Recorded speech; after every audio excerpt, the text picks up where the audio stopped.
নমস্কার বন্ধুরা, আমি নিলয়। আর একটা 6 মিনিটের ব্লগ নিয়ে আপনাদের সামনে হাজির হলাম। আশা করি খুব ভালো আছেন, সুস্থ আছেন এবং সকলকে ভালো রেখেছেন। আজ কোজাগরী লক্ষ্মী পুজো। আজকে দিনটা এলে আমার ছোটোবেলার সেই স্মৃতি আবার মনে পড়ে। শ্যামবাজারে কোজাগরী লক্ষ্মী পুজোর সাথে মা নারায়ণ পুজো করতো খুব ধুমধাম করে।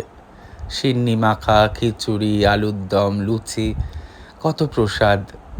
কত পাড়ার লোকরা ধুমধাম করে এসে বাড়িতে হইচই করা, প্রসাদ খাওয়া, কত কিছু। মা বলতো, 1 হাত কিন্তু লক্ষ্মী ঠাকুর আনতে হবে। সেই লক্ষ্মী ঠাকুর সারা বছর থাকতো বাড়িতে। বাবার হাত ধরে কুমোরটুলিতে যেতাম। তারপর একটু বড় হলে নিজেই একা একা যেতাম। একটাই স্পেশাল দোকান ছিল যেখানে আমাদের 1 হাতের ঠাকুর পাওয়া যেত, বসা মা লক্ষ্মী। সেটা সারা বছর থাকতো, পুজো হতো এবং আবার পরের বছর গঙ্গায় ভাসান দিয়ে আবার এক নতুন ঠাকুর।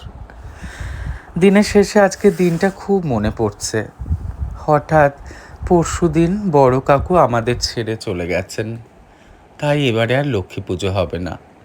ছোটোবেলা থেকে পুজোগুলো যেগুলো মা করে সেগুলো কোনো রকমে ছোট করে আমি করি। সেটাই আমার অভ্যাস, মাকে মনে করা, পুরনো স্মৃতি খুঁজে পাওয়ার একটা নেশা বলতে পারেন। আজকে ইন্টারনেটের যুগে মন ভালো করার অনেক উপায় আছে, কিন্তু দিনের শেষে যখন এক কোণে বসে থাকি তখন নতুন কিছু তৈরি করার ইচ্ছে, তার সাথে পুরনো স্মৃতিগুলোকে খুঁজে একটু আনন্দ পাই। আমার দলে আপনারা কে কে আছেন জানাবেন। আজকে মনটা খারাপ, তাই একটু লেক মলে চলে গেছিলাম। বেশ কিছু টুকিটাকি জিনিস কেনারও ছিল, তবে বাইকে করে এসছি তো, তাই বিশেষ কিছু আর কিনতে পারবো না। অল্প কিছু জিনিস।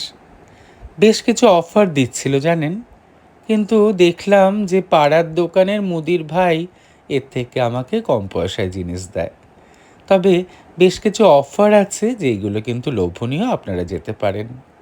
পুরনো স্মৃতিতে ফিরে আসছি। এই যে টুকিটাকি জিনিসগুলো কিনতে কিনতে হুট করে মনে পড়ল রেশন দোকানের কথা। বাবার হাত ধরে রেশনে যেতাম। তখন রেশন কার্ড কিন্তু পরিচয়পত্রের একটা বিশাল সম্পদ ছিল। তখন ভোটার কার্ডও ছিল না, আধার কার্ডও ছিল না। সপ্তাহে একদিন করে রেশনে নিয়মিত যেতে হতো রেশন কার্ডটাকে চালু রাখার জন্য। আর ছোটোবেলায় যখন যেতাম, এই যে চালের বস্তার ভেতরে হাত ঢুকিয়ে যে কি আনন্দ পেতাম, আপনাদের কি বলবো। আপনাদের ছোটোবেলায় এরকম কি করতেন জানাবেন তো। বাবা পট করে একটা চড় কষিয়ে বলতো, চুপ করে এখানে বসে থাকো, এরম অশান্তি করো না। রেশন দোকানের কাকু এক মুঠো চিনি দিয়ে বলতো, রানা চুপ করে খাও, বাবাকে বিরক্ত করো না।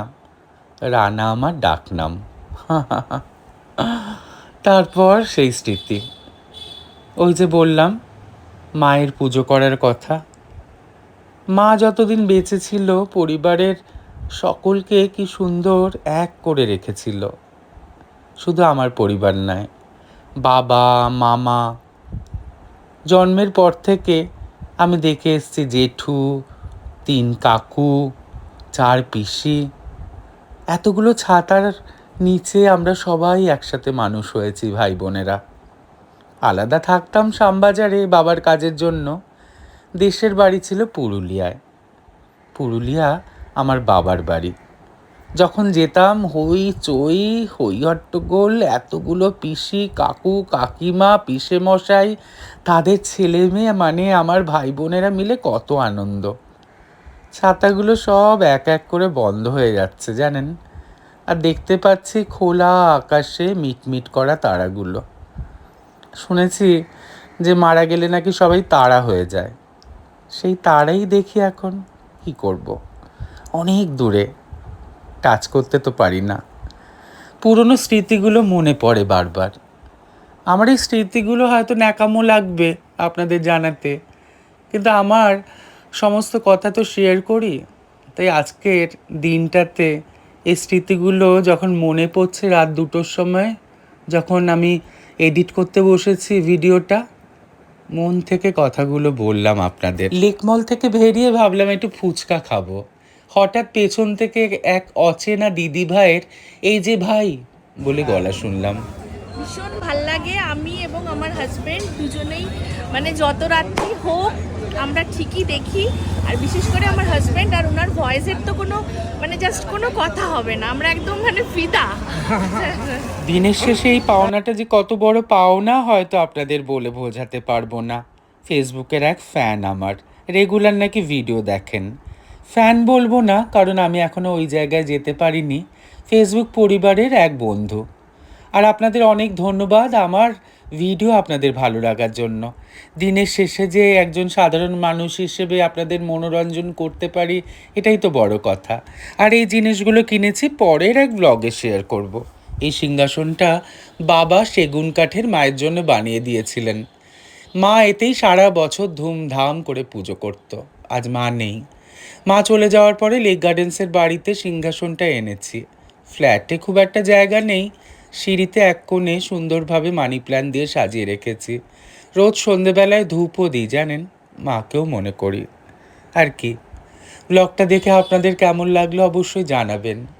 পুরনো স্মৃতিগুলোকে জীবন থেকে মুছে ফেলবেন না, দেখবেন মনে করলে ভালোই লাগবে। আজ আসি, বিদায়।